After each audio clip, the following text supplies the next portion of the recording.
الله نور السماوات والأرض. قال رحمه الله تعالى: وأخبرنا الفريابي قال حدثنا قتيبة بن سعيد قال حدثنا حماد بن زيد عن خالد الحذاء قال: قدم علينا رجل من أهل الكوفة وكان مجانبا للحسن لما كان يبلغه عنه في القدر، حتى لقيه فسأله الرجل أو سئل عن هذه الآية: ولا يزالون مختلفين إلا من رحم ربك ولذلك خلقهم. قال: لا يختلف أهل رحمة الله. قال: ولذلك خلقهم. قال: خلق الله تعالى أهل الجنة للجنة وأهل النار للنار. قال: فكان الرجل يذب بعد ذلك عن الحسن. ثم أورد رحمه الله هذا الأثر عن خالد الحذاء قال: قدم علينا رجل من أهل الكوفة وكان مجانبا للحسن، أي لا يجالس الحسن، في حذر من مجالسته لما كان يبلغه عنه في القدر، لما كان يبلغه عنه في القدر. والمراد بالحسن أي البصري رحمه الله تعالى. وقد اتهم بالقدر، اتهم رحمه الله تعالى بالقدر، وقال بعض أهل العلم إنه بريء من هذه التهمة، وجاء نقولات عن بعض أهل العلم في تبرئته من ذلك، وأنها تهمة باطلة لا تصح نسبتها إليه. ومن أهل العلم من قال إنه رحمه الله تعالى علقت به بعض شبهات القدرية، لكنه رجع عن ذلك ولم يعد يقل بشيء من ذلك. الحاصل أن الحسن البصري رحمه الله تعالى إمام من أئمة السلف، النقول عنه في باب الاعتقاد وأمور الديانة كثيرة، وكلها على المنهج الحق، منهج أهل السنة والجماعة، بما في ذلك أيضا ينقل عنه نقولات عديدة في باب القدر، وهو فيها ماض على جادة أهل السنة رحمهم الله تعالى وطريقتهم. وبعض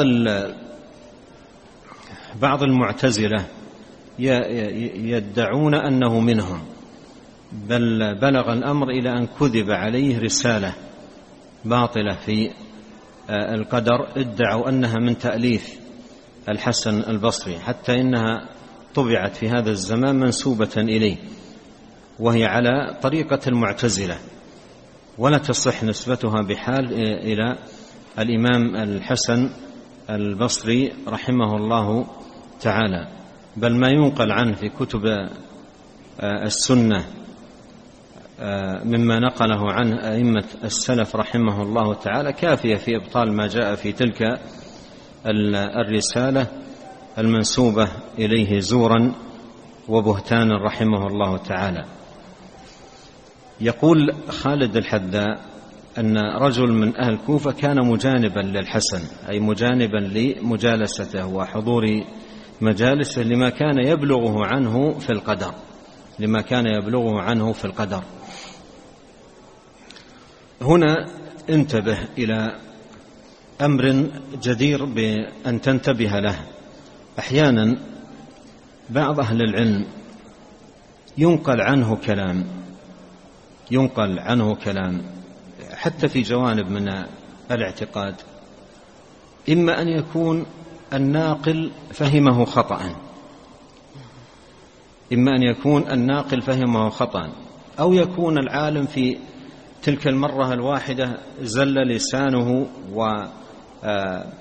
ووقع في خطأ ربما لم يكن متنبها له، يكون خطأ في اللفظ لا في حقيقة المعنى، ولو نبه بلطف وبرفق لرجع ولا أعلن رجوعه وتوبته من خطأ. لكن أحيانا تكون زلة، أو يكون كلام يقوله وهو غير منتبه للأمر، ثم يتناقل عنه. وربما بعض الناس يعظم الأمر فينسبه جملة وتفصيلا إلى فرقة من فرق الضلال، يجعله منهم ويخرجه من السنة جملة وتفصيلا، ولا يلتفت إلى أي شيء عنده من أمور الحق والهدى والعلم والنفع والفائدة. فهذا جانب حقيقة ينبغي أن يلحظ. يعني أحيانا قد تكون عبارة ألقاها عن زلة لسان أو عن غير قصد أو عن عدم انتباه لما تؤدي إليه مثلا أو ما يلزم منها من لوازم منحرفة،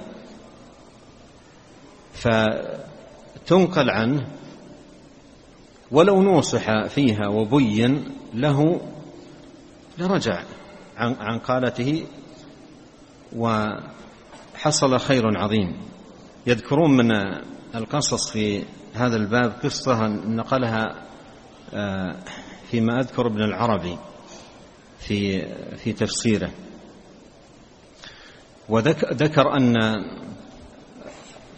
رجلا غريبا جاء إلى مجلس أحد أهل العلم ودنا من مجلسه ليستفيد من علمه، فكان مما قال ذلك العالم في درسه إن النبي عليه الصلاة والسلام طلق وآل وظاهر، طلق وآل وظاهر.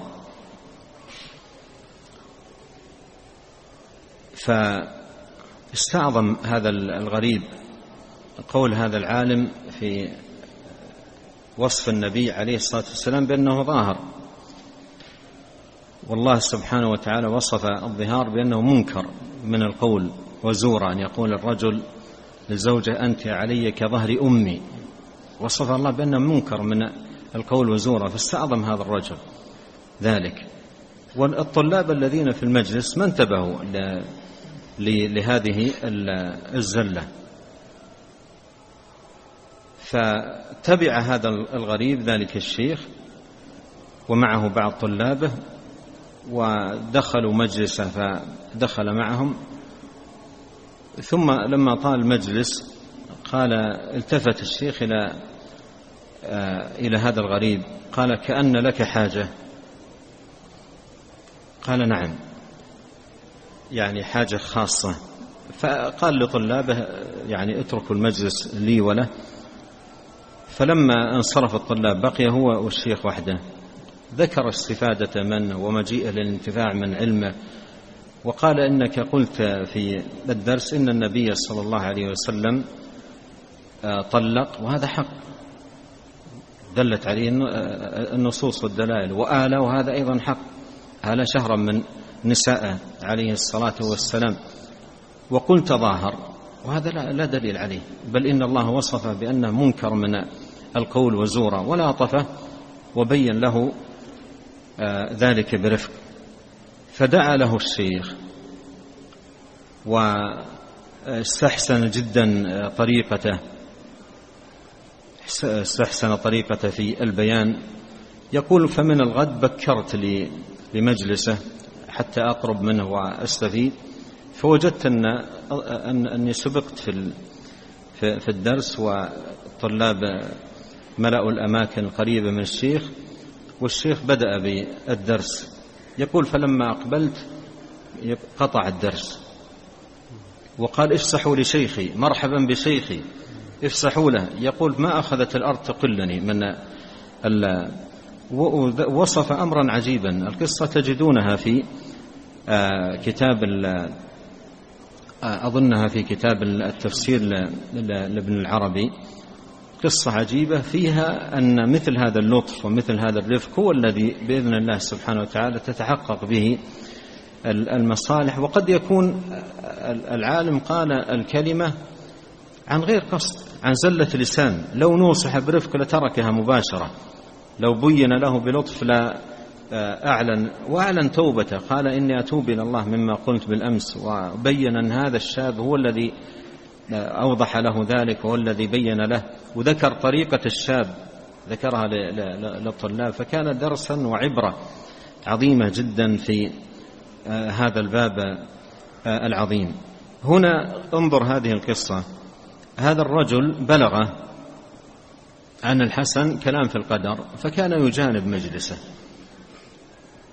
كان يجانب مجلسه حتى لقيه أي مرة فسأله الرجل أو سئل، يعني سأله شخص آخر، والأقرب أنه سأله رجل آخر لأن هذا الأول مستوحش منه ولا يقرب مجالسه، فلعله لقيه جمعه بينه وبين مجلس فسأله رجل عن قول الله ولا يزالون مختلفين إلا من رحم ربك ولذلك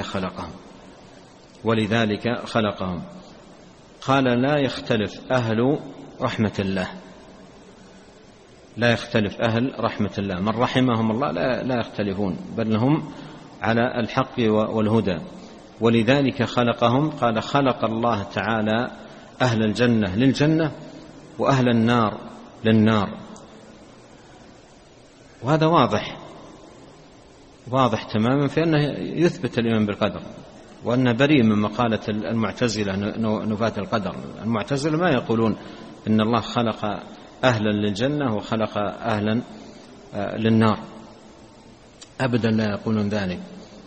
فأدرك الرجل أن ما بلغه عنه ليس بصحيح، ما هو الرجل يقرر خلاف ذلك، فتحول من ساعته إلى الذب عن الحسن البصري رحمه الله تعالى بعد أن كان هاجرا له ومجانبا لمجالسه.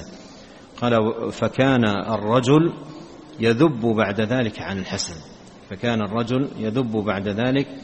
عن الحسن. فهذه القصة ينبغي حقيقة أن يكون فيها عبرة للشباب وطلاب العلم